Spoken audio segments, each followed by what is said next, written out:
Я не думаю, что из Донецка это гость.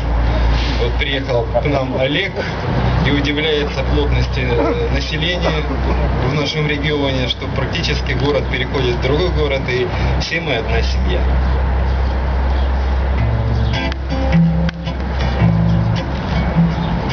Мы покидали ту страну тайком, преследуемых выстрелами в спину. И не был я знаком с тем пареньком, последним напоровшимся на мину. Он, вытянувшись молча на броне, лежал укрытый новеньким брезентом, последний русский павший на войне, развязанный советским президентом.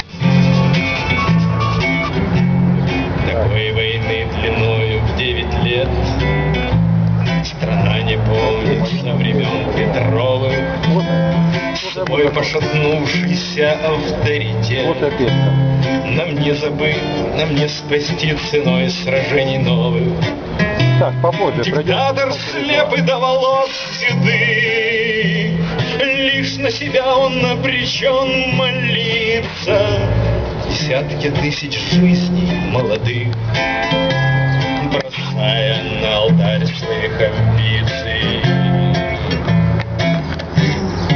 Мы уползали тайно по тропе, стальной змеей вдоль горного ущелья, и каждая чешуйка БМП себя считала движущейся целью. Отрезк очередей летел нам вслед, и пули звонко чиркали по стали. И мне казалось, эти 9 лет, они лишь до Кремля не долетали.